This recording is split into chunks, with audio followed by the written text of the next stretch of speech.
दोस्तों, हमने तो सुना था कि बीजेपी के अंदर किसी की हिम्मत नहीं होती, किसी की हिमाकत नहीं होती कि वो बीजेपी के चाणक्य यानी कि स्वयं अमित शाह पर सवाल खड़े कर दें।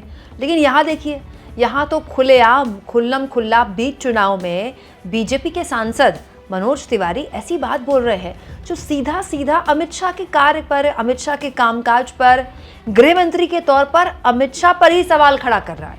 दोस्तों, बीजेपी दरअसल दिल्ली के चुनाव में फंस गई है। उसके समझ नहीं आ रहा है कि वो करे तो करे क्या, जाए तो जाए कहाँ। कोई एक नैरेटिव वो ठीक से चला नहीं पा रही है। अब इस मुद्दे पर दोस्तों बीजेपी के सांसद मनोज तिवारी ने एक अजीब बयान दे दिया है, जो ऐसा लगता है कि बयान तो वो केजरीवाल को निशाने पर लेने के लिए दे रहे थे, लेकिन सवाल उन्होंने उठा दिया अमित शाह पर। दोस्तों, मनोज तिवारी ने कहा, दिल्ली में घुसपैठिया रोहिंग्या की संख्या 7 लाख के आसपास हो गई है। हमने जगह जगह ऐसे लोग चिन्हित किए हैं। एक पते पर हमें 67 वोट मिले। हमने वहां लोग भेजे तो पता चला कि वहां कोई नहीं रहता। वाह, क्या ज्ञान की बात बताई मनोज तिवारी ने। मनोज तिवारी कह रहे हैं कि अलग अलग जगह दिल्ली में जो घुसपैठिए और रोहिंग्या है वो बस गए हैं, और इसकी संख्या भी छोटी मोटी नहीं बता रहे मनोज तिवारी, 7 लाख। दोस्तों, करीब करीब 1.5 करोड़ के आसपास तो दिल्ली का वोटर है। तो दिल्ली कोई ऐसा तो है नहीं कि बहुत उत्तर प्रदेश जैसा बहुत बहुत बड़ा राज्य है या फिर बहुत ज़्यादा आबादी वाला राज्य है। छोटा सा राज्य है दिल्ली, वहाँ पर तो 7 लाख बहुत बड़ी आबादी है। और मनोज तिवारी ये कह रहे हैं कि 7 लाख बांग्लादेशी घुसपैठिए और रोहिंग्या बस गए हैं दिल्ली में। तो बड़ा सवाल ये दोस्तों कि मनोज तिवारी किसको इसके लिए जिम्मेदार मानते हैं, क्योंकि दिल्ली के और देश के गृह मंत्री अरविंद केजरीवाल तो है नहीं, ना ही आतिशी हैं। देश के गृह मंत्री हैं दोस्तों अमित शाह। और दोस्तों, अगर देश में बांग्लादेशी घुसपैठिए या फिर रोहिंग्या आ रहे हैं तो देश की सीमा सुरक्षा की जो जिम्मेदारी है वो केंद्रीय सुरक्षा बलों की होती है, जो कि अंतर्गत आते हैं किसके, गृह मंत्री अमित शाह के। तो ये जो मनोज तिवारी ज्ञान दे रहे हैं 7 लाख रोहिंग्या और बांग्लादेशी घुसपैठियों का, ये सबसे पहले तो उनको गृह मंत्री अमित शाह से पूछना चाहिए कि सर ये क्या बात हो गई। पिछले 5 साल से आप देश के गृह मंत्री हैं, मोदी जी ने दोबारा आपको गृह मंत्री बनाया।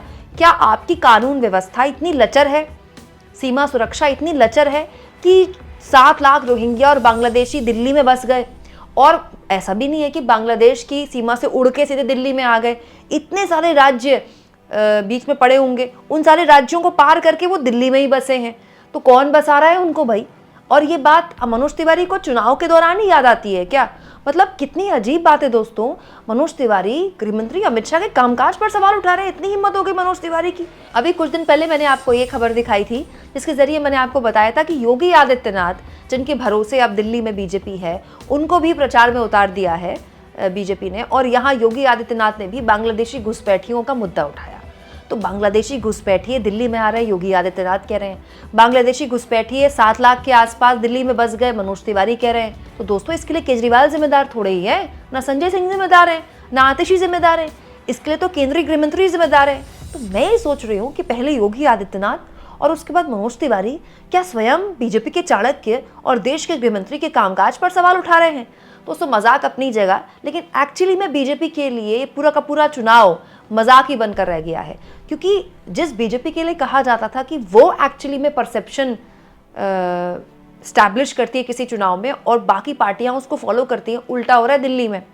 परसेप्शन रोज प्रेस कॉन्फ्रेंस करके अरविंद केजरीवाल स्टैब्लिश कर रहे हैं और पूरा दिन फिर उसको फॉलो करती है गोदी मीडिया और बीजेपी के नेता। हैरानी तो इस बात की है दोस्तों कि बांग्लादेशी घुसपैठिए और रोहिंग्याओं का जो मुद्दा मनोज तिवारी उठा रहे हैं या फिर योगी आदित्यनाथ उठा रहे हैं, ये तो समझ में आता है। चलिए, यहाँ तो अमित शाह जी स्वयं ये बात बोल रहे हैं। दोस्तों, अमित शाह ने अब दिल्ली में एक तरह से पूरा का पूरा चुनाव अपने कंधे पर उठाने का प्रयास शुरू कर दिया है। उन्होंने बीजेपी का घोषणा पत्र भी जारी किया, रैलियां भी शुरू कर दी हैं, जहां पर उन्होंने एक बात बोली। देखिए, पीटीआई ने खबर छापी है। उन्होंने कहा है, BJP will free Delhi from illegal Bangladeshi immigrants Rohingyas if voted to power.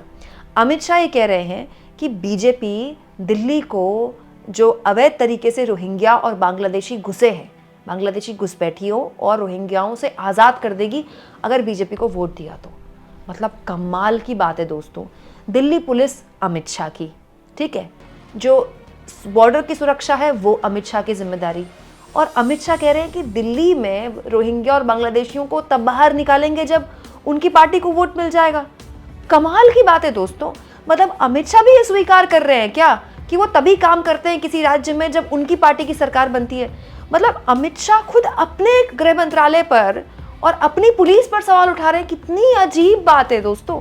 वहीं द देशभक्त नाम से जाने जाने वाले यूट्यूबर आकाश बनर्जी ने अमित शाह के इस दावे पर सवाल उठाते हुए कटाक्ष किया और कहा, इस आश्वासन के लिए अमित शाह को धन्यवाद। हालांकि ये जानना डराता है कि केजरीवाल इतने शक्तिशाली हैं कि वो अवैध बांग्लादेशी और रोहिंग्या लोगों को अंतर्राष्ट्रीय सीमा पार कराने में कामयाब रहे, जो दिल्ली से 1500 किलोमीटर दूर है। कृपया इस बात का ध्यान रखें कि वे सभी लोग जो भारत में अवैध अप्रवासियों के मुक्त प्रवाह को नियंत्रण करने में विफल रहे, उन्हें बेनकाब किया जाए और दंडित किया जाए। PS, अगर आप नहीं जीतते तो क्या आप इन अवैध लोगों को हटाने की शक्ति होने के बावजूद उन्हें दिल्ली में रहने देंगे?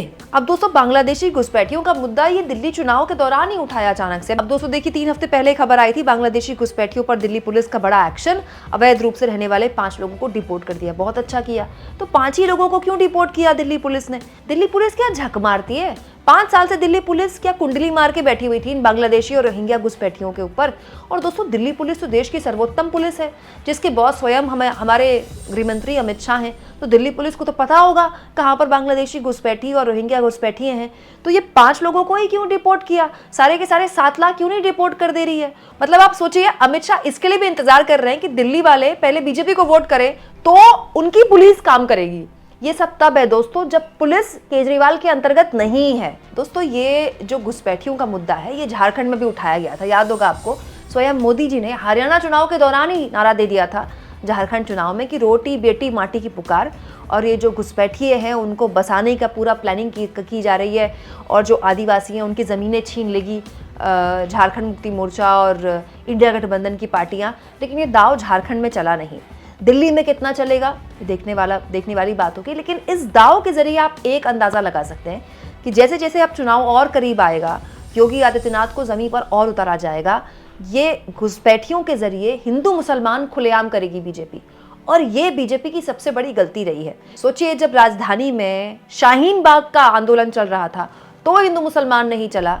क्या लगता है आपको, इस बार चलेगा क्या दिल्ली में? दोस्तों, इस बार तो कांग्रेस के लिए भी कई संभावनाओं की बात कर रहे हैं ग्राउंड पर उतरे लोग। हालांकि जितने लोगों से मेरी बात हुई वो ये बताते हैं कि कांग्रेस की सिर्फ अभी ऊपर खबरें चल रही हैं। ज़मीन पर जो लड़ाई है दिल्ली में वो बीजेपी और अरविंद केजरीवाल के बीच ही है। लेकिन जितना आकलन दिल्ली के चुनाव में, पिछले चुनाव में हमने देखा था दोस्तों, जब दिल्ली में बीजेपी सीधा हिंदू मुसलमान पॉलिटिक्स पर आती है, सीधा ध्रुवीकरण की पॉलिटिक्स पर आती है, इसका सीधा फायदा अरविंद केजरीवाल को मिलता है, आम आदमी पार्टी को मिलता है। क्योंकि इससे होता क्या है कि वो मुस्लिम मतदाता जो अभी शायद कन्फ्यूजन में है कि वो कांग्रेस को वोट करे या फिर आम आदमी पार्टी को वोट करे, जिसके बटने की संभावना है, जो कि बीजेपी चाहती है। अंत पर जब चुनाव पूरा का पूरा ध्रुवीकृत होता है, सीधा हिंदू मुसलमान पर होता है, फिर वो जो मुस्लिम मतदाता है उसके लिए एक मजबूरी बन जाता है अरविंद केजरीवाल को वोट करना, आम आदमी पार्टी को वोट करना, क्योंकि फिलहाल जमीन पर वही मजबूत दिखाई देती है, जिसकी वजह से मुस्लिमों का एक मुश्त वोट मिल जाता है अरविंद केजरीवाल को। पिछली बार भी यही हुआ था। और जितना ध्रुवीकृत होगा एंड में आते आते दिल्ली का चुनाव, इस बार भी ऐसा ही होने का कम से कम अंदेशा तो है ही। आपको क्या लगता है दोस्तों? कमेंट बॉक्स में जरूर लिखें और जितना हो सके चैनल को शेयर भी करें दोस्तों, सब्सक्राइब भी करें। और थैंक्स और ज्वाइन की ऑप्शन से अगर आप चाहें तो कुछ आर्थिक मदद भी चैनल की जरूर करें।